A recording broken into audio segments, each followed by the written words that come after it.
Caríssimos irmãos de fé, continuando a nossa série sobre a liturgia das horas na sua introdução, vamos continuar vendo os pontos particulares dessa nova edição da liturgia das horas que foi publicada em 1971 e que esta agora é do ano de 1985, 14 anos depois da primeira.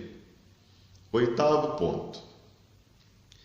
Na presente edição, os salmos vêm designados por dois números. O primeiro é o que sempre usaram tanto a tradução grega, denominada Septuaginta, como a antiga Vulgata, e também os Santos Padres e a liturgia.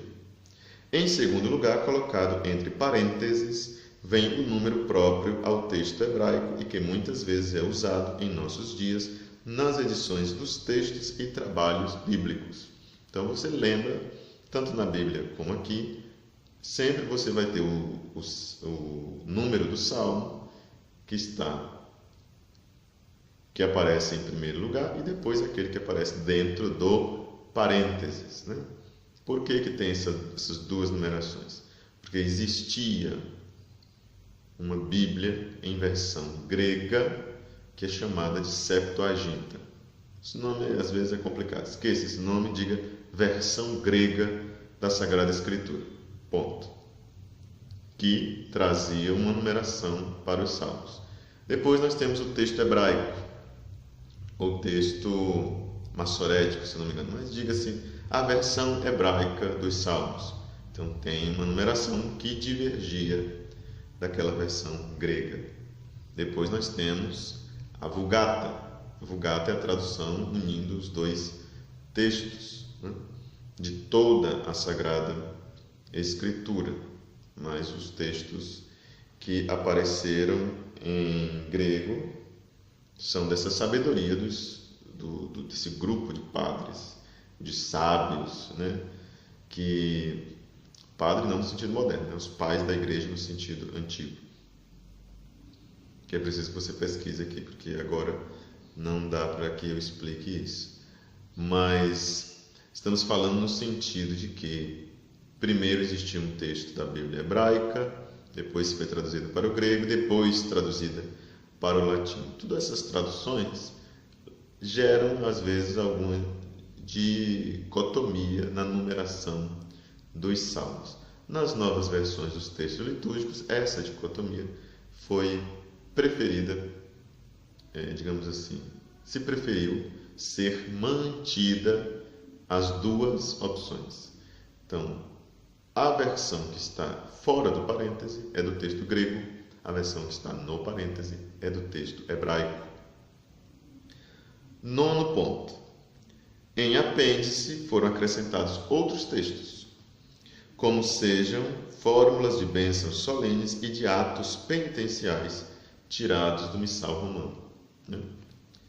As notas acima indicadas e algumas pequenas mudanças que foram introduzidas tiveram ainda por finalidade favorecer aquela delicada e proveitosa compreensão das ligações existentes entre a celebração da liturgia das horas e da Sagrada Eucaristia, e também entre ambas e o ano litúrgico, o qual encerra força peculiar e eficácia sacramental.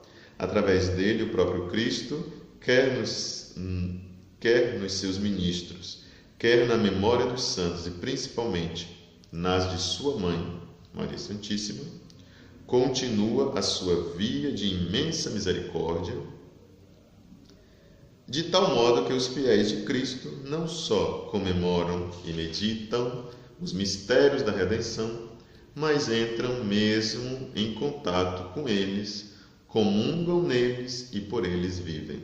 Então, existe uma ligação profunda entre a Sagrada Eucaristia e a oração das horas. Esta ligação, na hora de fazer essa renovação, que foi feita em 1985, os bispos se preocuparam justamente com essa ligação que existe entre a missa e a liturgia das horas. E depois, essa própria ligação, né, que acontece com o próprio Cristo. Né? Nós nos ligamos ao próprio Cristo e a toda a riqueza que envolve esta dimensão da nossa vida.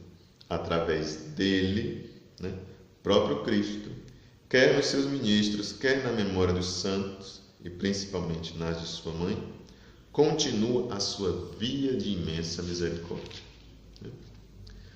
O Sumo Pontífice João Paulo II aprovou com sua autoridade apostólica, a sua autoridade de sucessor de São Pedro, esta segunda edição da Liturgia das Horas e a Congregação do Culto Divino, agora promulgada. Bem como declara ser ela a edição típica. Não é mais a edição primeira, a edição típica é a segunda edição.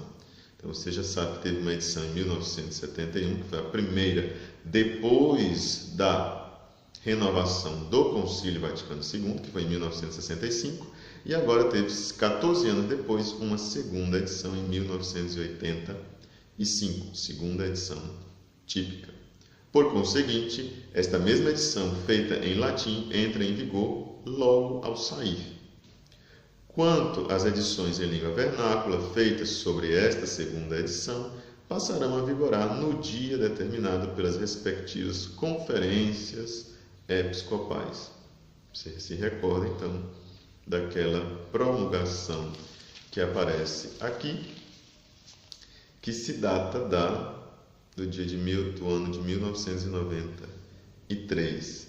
Levou, então, um tempo, né, para que pudesse ser revisto, né, os textos e pudesse conseguir a tradução. Por isso, Dom Clemente falava de um longo período, né, de renovação, de tradução, porque traduzir tudo de novo não é brincadeira. Quanto às edições em língua vernácula feitas sobre a segunda edição, passarão a vigorar no dia determinado. Tá. Nada havendo em contrário, dado na sede da Congregação do Culto Divino, no dia 7 de abril de 1985, domingo da Páscoa, na ressurreição do Senhor. Aqui já foi Agostinho Maia, arcebispo titular de Satriano, próprio prefeito, e o arcebispo titular de Roncalha, secretário. Só os que assinaram o termo eram os que estavam no cargo, né, na época. Agora vem a Constituição Apostólica, feita pelo Papa Paulo VI. Esta já traz uma aprofundação maior daquilo que nós temos visto até agora. Podemos dizer que de todos esses textos legislativos, que todos esses textos que nós lemos até agora são decretos, aqui nós temos também um decreto, mas como é do Papa, ele recebe o nome de Constituição Apostólica, também um documento de lei, tem força de lei na igreja, né? Uma Constituição feita pelo Papa.